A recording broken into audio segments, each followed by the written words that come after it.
Estamos viendo muchísima actividad en el mercado cripto en estas últimas horas. Esto ha generado en Bitcoin una gran volatilidad. ¿Qué podemos esperar de Bitcoin para las próximas horas? Y estos son los titulares de las noticias que vamos a estar comentando hoy. El CEO de Goldman Sachs ha dicho que Bitcoin no es una amenaza para el dólar. Dakota del Norte propone ley para proteger a usuarios de cajeros cripto contra estafas. Katie Wood dice que la moneda de Trump no tiene utilidad. Exchanges de Corea del Sur compensarán a usuarios por interrupciones durante la ley marcial. OKX obtiene preautorización de cumplimiento MiCA en su sede de Malta. Liberan al cofundador de Ledger tras secuestro en Francia. Kansas propone incluir ETFs de Bitcoin en fondos de jubilación. China vendió 19.000 millones de dólares en Bitcoin que habían sido incautados. La senadora Loomis presidirá el subcomité del Senado sobre activos digitales. Y por último, Blockstream lanzó 2 nuevos fondos de inversión en Bitcoin. Pero antes vamos a ver qué es lo que está pasando en el precio de Bitcoin en estos instantes.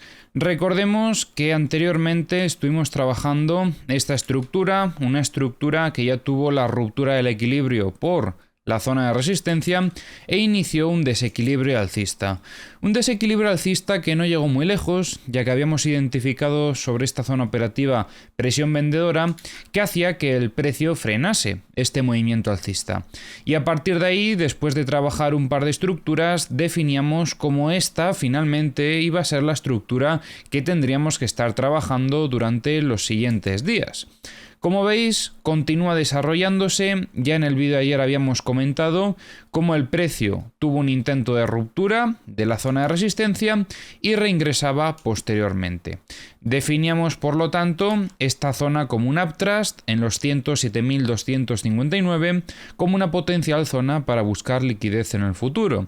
Y después de este reingreso, lo que estamos viendo es que el precio ha vuelto a encontrar presión compradora por encima de la zona de soporte, muy similar a lo que ya veíamos también en este otro movimiento después del anterior reingreso. Y además, después de haber evidenciado otra vez presión compradora por encima del soporte, volvemos a ver cómo el precio otra vez ataca también la zona de resistencia, dejando este nivel que vamos a marcar también en nuestro gráfico sobre los 106.847 para buscar liquidez en el futuro, igual que lo íbamos a hacer en este y de la misma forma que lo haremos también sobre este anterior que habíamos marcado en este T secundario de la fase A de los 109.375. Estábamos a la espera a ver si el precio terminaba de alcanzar esta zona, porque como habíamos comentado anteriormente, si el precio alcanza este nivel, esperamos que entre bastante presión compradora. Es una zona donde tenemos varias confluencias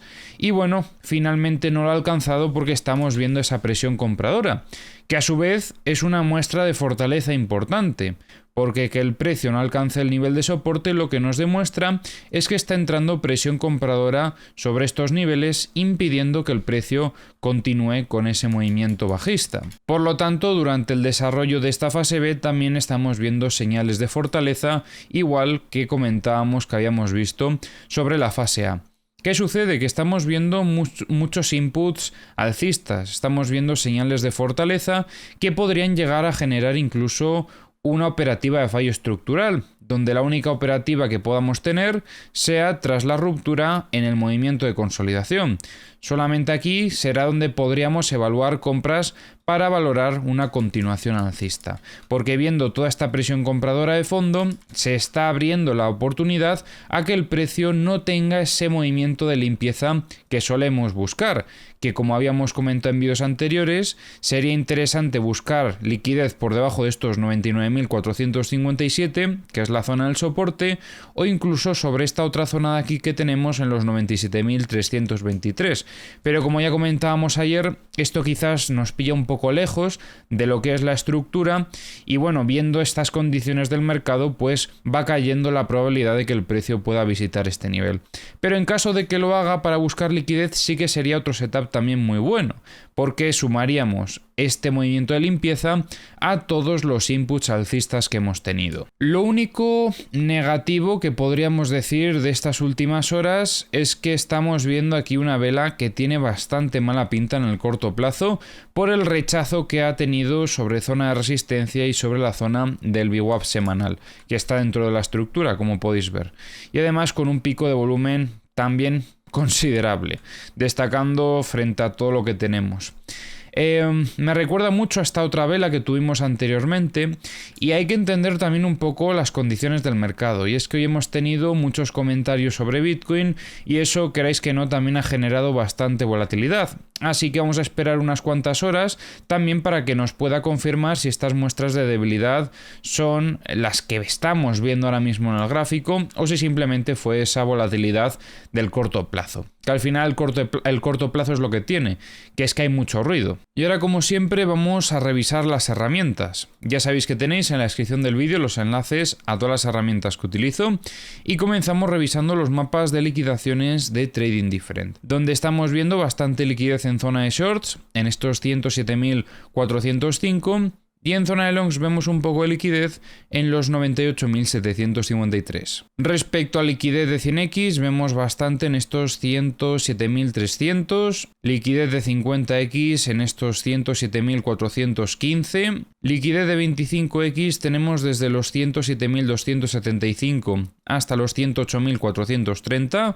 y luego vemos aquí un poco también en los 98.742. Y respecto a la liquidez de 10x, vemos como lejos del precio tenemos algunos niveles, pero ahora mismo cerca del precio no vemos prácticamente nada. En Bookmap estamos viendo cómo entran compras en estos 102.020, también vemos compras en estos 101.000, de momento este volumen se mantiene y es un volumen considerable, y por otro lado vemos ventas en estos 110.000 y en los 112.000. En los mapas de The Kingfisher no se ve mucha liquidez, aunque sí que es cierto que si tenemos que compararlos, pues claramente se ve más liquidez en zona de longs, sobre todo a partir de estos 100.455. En los CVDs hemos visto mucho movimiento en el día de hoy. Comenzamos viendo algunas compras desde Binance, mientras que Coinbase vendía de forma agresiva. También veíamos movimiento desde Bitget, donde primero compraban y luego vendían, aunque luego terminaban comprando con bastante agresividad. De igual forma, a partir de este mismo momento, Bybit comenzaba a comprar con cierta agresividad y acompañaba en este movimiento Kraken también. Por otro lado, veíamos ventas agresivas por parte de Bitfinex, que aunque luego se terminaron medio compensando con algunas compras, estas no fueron suficientes como para compensar todo el volumen de ventas que hubo. En los mapas de corto plazo tenemos liquidez en ambos lados, aunque en este caso más en zona de shorts, hasta los 106.450, y en zona de longs hasta los 101.640. Y en los mapas de high leverage vemos mucha liquidez en estos 104.765 y en estos 105.625. Y ahora vamos a estar comentando como siempre las noticias. El CEO de Goldman Sachs ha dicho que Bitcoin no amenaza al dólar, considerándolo un activo especulativo, mientras el banco sigue explorando la tecnología blockchain. Un proyecto de ley busca limitar las transacciones en cajeros de criptomonedas a $1.000 diarios y establecer tarifas máximas para prevenir fraudes. La medida responde a pérdidas de $6,5 millones reportadas en 2023 debido a estafas, pero los operadores de cajeros se oponen a estas restricciones. La CEO de ARK Invest, Katie Wood, descartó invertir en la criptomoneda de Donald Trump, argumentando que carece de utilidad real. Prefiere centrarse en Bitcoin, Ethereum y Solana, las cuales considera fundamentales para la evolución del ecosistema cripto. Los exchanges Upbit y BitHump compensarán a los usuarios con $2,5 millones tras interrupciones ocurridas durante la ley marcial declarada el 3 de diciembre en Corea del Sur. La demanda masiva de usuarios sobrecargó los sistemas, causando caídas de hasta 99 minutos.